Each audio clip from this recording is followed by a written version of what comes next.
Hi, everybody. It's Dr. Ashanti here from blackdoctor.org, and here we are at the National Dental Association Conference. And you guys, okay, if you thought the dentists were something, I am here with Dr. Frank North of the National Pharmaceutical Association, and he's going to tell you more about himself. All right, come on, Dr. North, introduce yourself to the people. Great. Thank you so much for having me. And I want to just say that the dentists are great, and I'm so happy to be here. I'm the immediate past president of the National Pharmaceutical Association, and that includes our student association, the Student National Pharmaceutical Association, affectionately known as SNAPA. And so we are here at the National Dental Association to hopefully help create partnerships and collaborations that were once had between the Black Healthcare Professional Associations again. So we want to reestablish those relationships for our communities. Okay, you said something that pricked my ears. You said that they once had.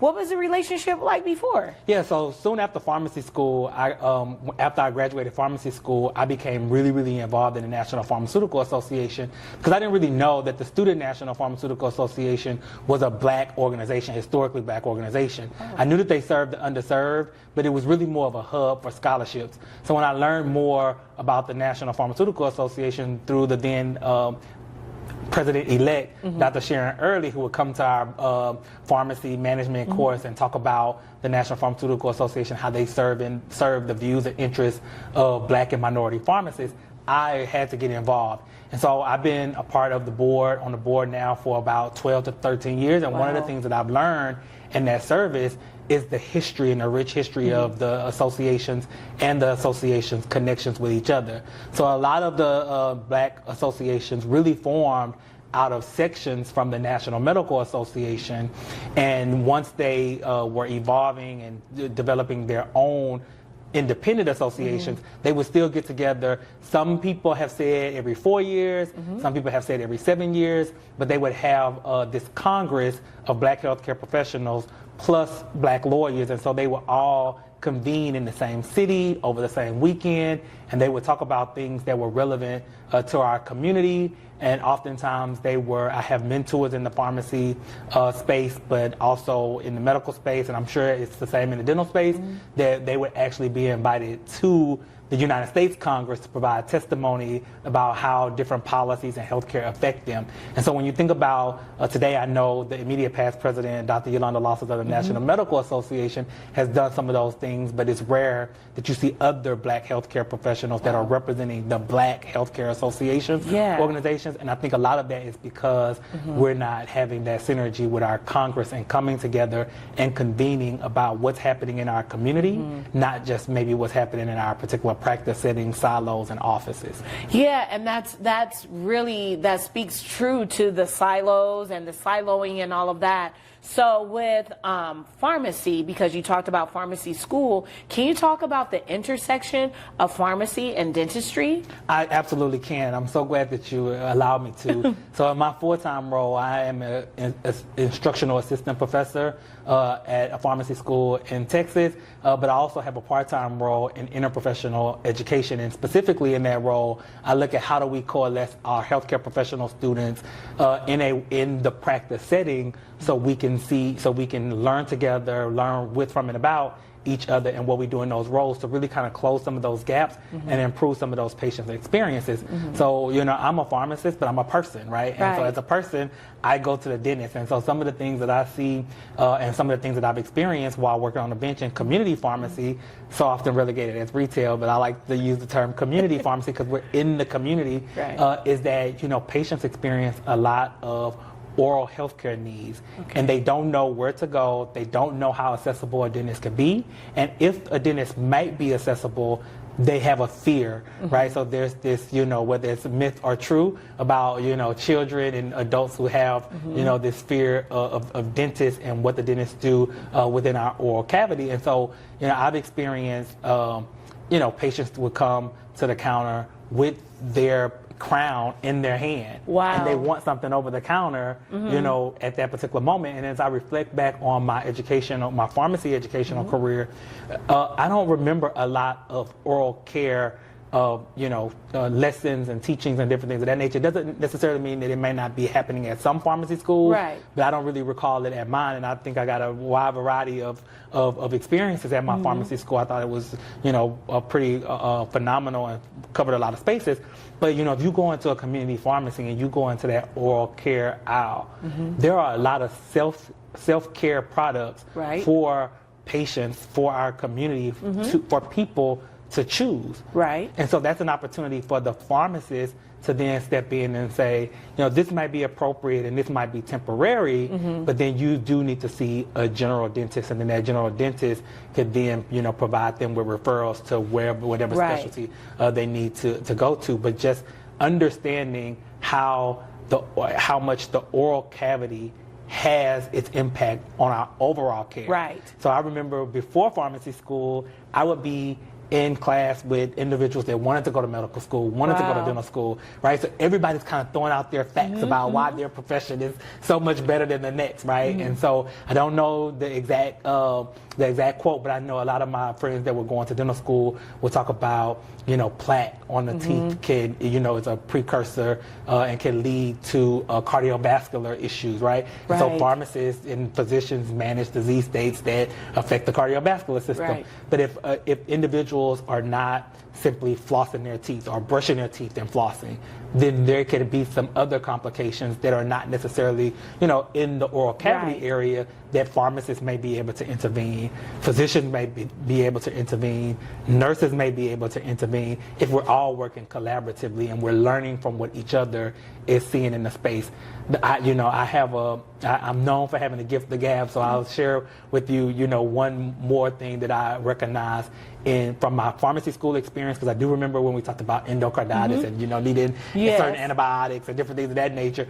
But, the fact that there are some procedures that if a patient has uncontrolled hypertension, and so they go to that dental office for a procedure, they can't get that procedure if their blood pressure is high. So what are ways that pharmacists or physicians or nurses can now help that particular patient be able to have controlled hypertension, so when they go to that general dentist for that procedure, they don't have to be rescheduled, right? Because that just kind of, backlogs the pipeline, because they need the service, they're scheduled for the service, but they can't get it because of that uncontrolled. Right.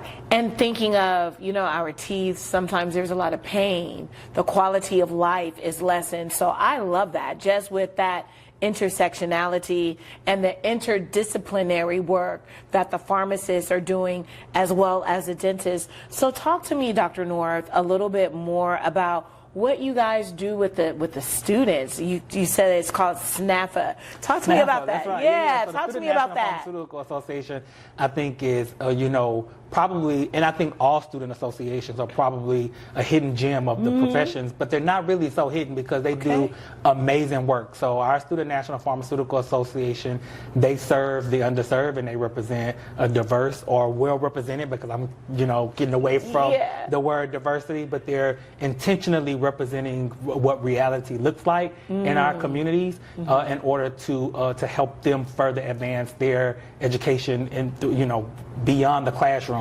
So they're out doing health fairs, they're out interacting with communities, they're working with pharmacists and other professionals to help, create a pathway for people to understand. And so they're using, a voice and a language that the community can trust, because, I like to think that I'm forever young, right. but, there's pop culture that shifts, right. the narrative and what things may need. And so our students, keep us, up to date with what's happening. So I think that's what our Student National Pharmaceutical Association does specifically for us. But I've been here and I've seen the Student National Dental Association like doing some amazing things and having some opportunities that can really advance the not only just their individual professions but healthcare for our communities overall. Yeah, and so as we think about health fairs, because in my background I have worked with medical students and public health students, and also our students who are pursuing careers in education. question. So being here at the National Dental Association Conference, what opportunities do you see with, the pharma students working with the dental students? Yeah, that's a very interesting question. So yesterday at the exhibit hall, so thank you NDA for allowing us to have an exhibit booth, but I ran into 3 of my fraternity brothers of Omega Psi Phi Fraternity Incorporated that were pharmacists, and now they're retired, but they went on to dental school and they're retired dentists.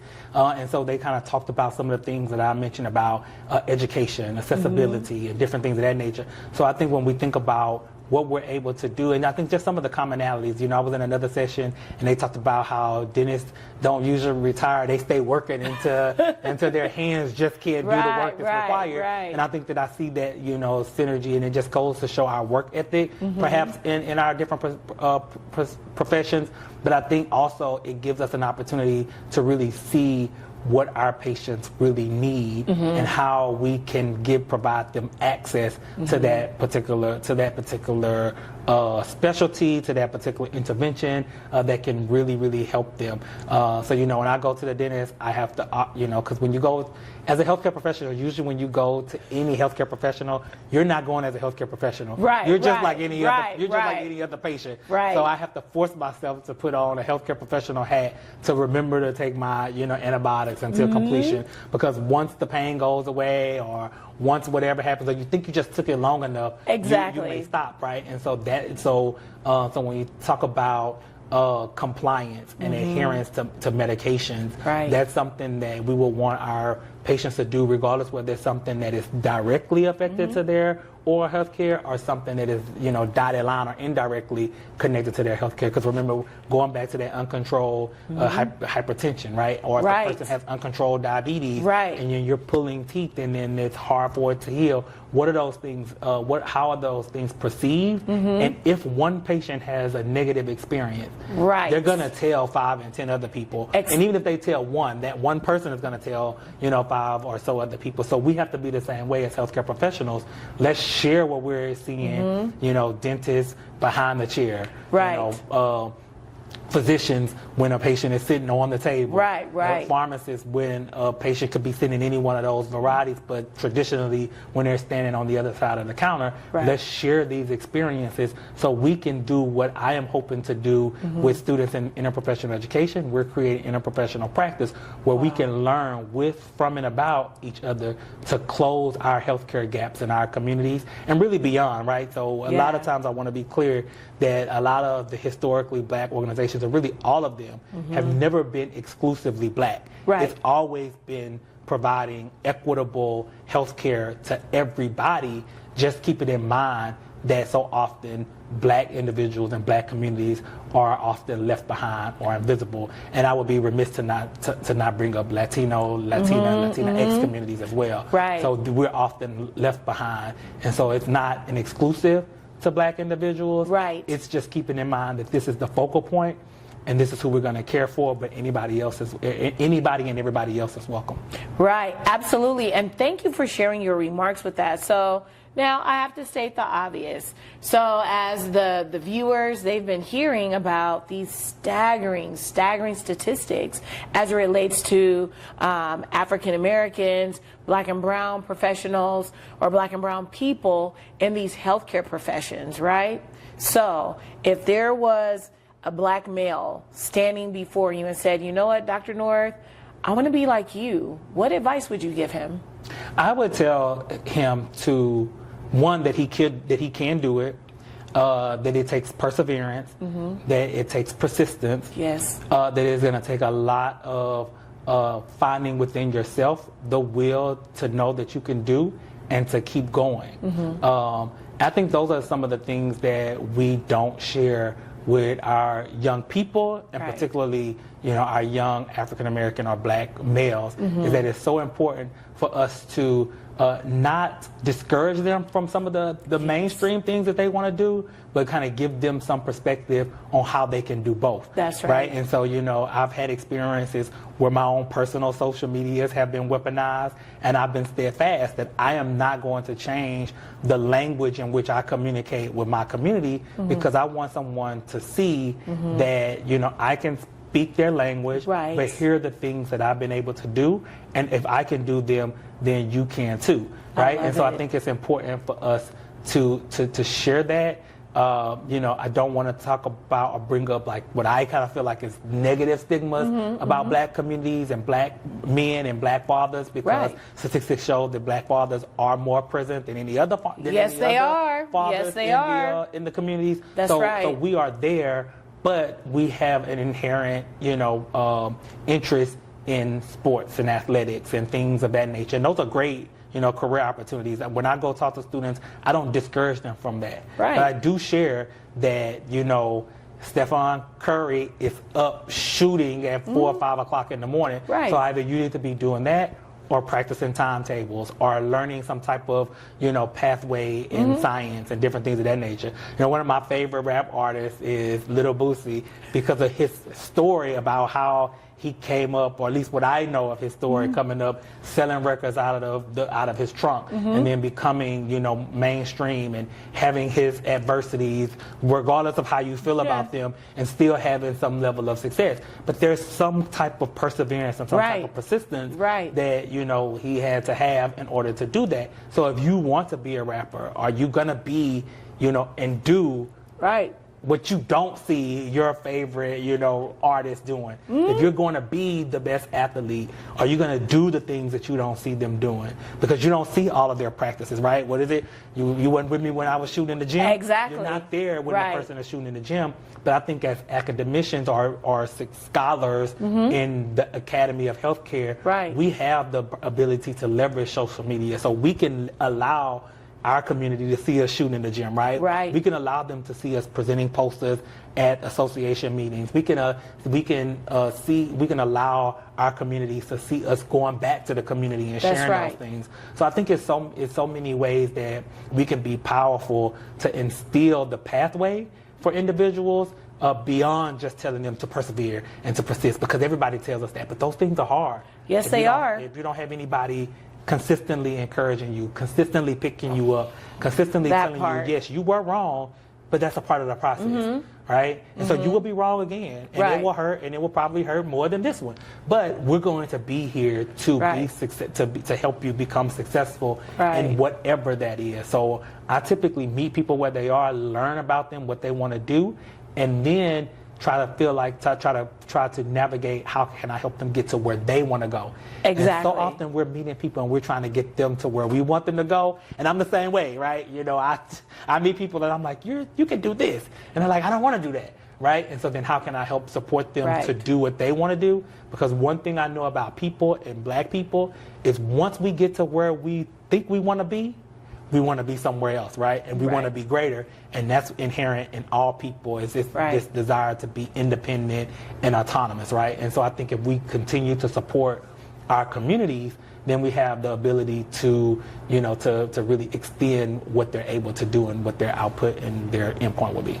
Absolutely. And to the point where you said that, with their youngsters who want to be athletes or being in the entertainment field, I don't discourage them, but what I tell them is also, what's your backup plan? And even if you want to be an athlete, you can also be an agent, right? You can go into marketing. There's so many other things that you can do where you can feed yourself, right? And still have your family, because what if your knees blow out? What if you get hurt? So those are all the things that I love to hear, Dr. North. So this segment we're going to call The Real Tooth, right? It's our take on the real truth. And I want to ask you this. So, what's something that we would never know about you, Dr. North? Just something that we wouldn't know. People would probably never know about my pursuit of becoming the extrovert and the professional and the networker and the communicator that I've become. I come from a family, immediate family of a lot of introverted people. And so, getting on camera, talking about, what people might, perceive as of success, you would never probably know. And people often tell me, oh, you look so comfortable when you're talking. Oh, you're doing all of these great things, but you probably would never know the imposter syndrome that I wear underneath the coat, behind the bow tie, and different things of that nature, I think is something that I think people don't know. I think people hopefully, see my heart, right? They see that I believe in the Rotarian model of service beyond self. And sometimes that beyond self means getting outside of the comfort zone to speak, that part, to advocate, to show, and to share the experiences in its truth. So my journey to being here was not, linear. It was not, oh, you take these classes and you pass, right? It's the idea that there was a lot of times where I had to have the innate thought process that I'm just going to prove somebody wrong, but I had no idea how to do it. But I showed up. I continue to show up, and I continue to say that I'm gonna make it. And I think that that's something that I hope people see, but I don't know that they know how hard it is for me to actually show up. And I think most people how hard it is to stand up on the stage or to go up to someone at a random event and shake their hand. So a lot of the things that you are experiencing is a lot of the things that I experience as a person. And I would argue that most successful people experience that people don't necessarily know about. Right. So that might be an easy No, but that's the truth. But you said something that pricked my ears. So imposter syndrome, you guys, if you've never heard of it, it's the belief that, man, I'm here, but I don't really think I belong here. And a lot of people of color struggle with that. Even Dr. Ashanti, she used to struggle with it. Now it's just like, no, I'm here and I do belong here. And I'm telling you, you're here and you do belong here. So no more of that imposter syndrome. We're going to shake that off. Right. And like you said, your heart, you've left it right here. And we see that light shining. I see it and they see it too. So thank you for joining us, Dr. Frank North. Thank you so much. Yes. I would be remiss if I didn't do one thing, and that's to invite everyone to our National Pharmaceutical Association, Student National Pharmaceutical Association convention. When is that? We are under the leadership of Dr. Tamara McCants, our president, who has a presidential theme of strengthening pharmacy for all. And I do think that one of the pathways for strengthening pharmacy for all is through that interprofessional education and interprofessional practice. So I want to invite all healthcare professional students to Cincinnati, Ohio. We joke with her because we're really on the other side of the river in Covington. But we're going to be in Cincinnati, Ohio, August 1st through the 4th. And it's going to be a great time. Our convention theme is in sync and service. And so we want to not only be in sync with our students and our student pharmacists and our professional pharmacists, but we want to be in sync and in service with other healthcare professionals beyond race. But it starts with our National Dental Association. It starts with our National Medical Association. It starts with our National Black Nurses Association and the other black organizations that are out there to be in sync, in service, in Cincinnati, Ohio, August the 1st through the 4th, and you can visit our website at www.n as in national, PH for the first two letters in pharmaceutical, A association.net, and then you can click on the link for convention to find out more information. So even if you just come into the city to party, because it's going to be lit, so we're going to be learning a lot together, we're going to be interacting with each other, but we're going to turn up as well. So it will be lit. So if you're in that area, please feel free to join us. Okay, so Dr. North, can BDO come? BDO can absolutely come. We would love to have you. I would love for you to meet our president, Dr. McCants, our amazing interim executive vice president, Dr. Chantel Upshaw Houston. Okay. She is phenomenal. But then also our other leaders on our board, but then our members and our students who do amazing work. So absolutely. Oh my gosh. I'm going to speak for my president, and I'm not getting in trouble, but you're more than welcome to come. Oh, thank you. Thank you so much, Dr. North, for joining us. And thank you to you guys for watching. Once again, this is Dr. Ashanti Carter from blackdoctor.org wishing you well. Bye.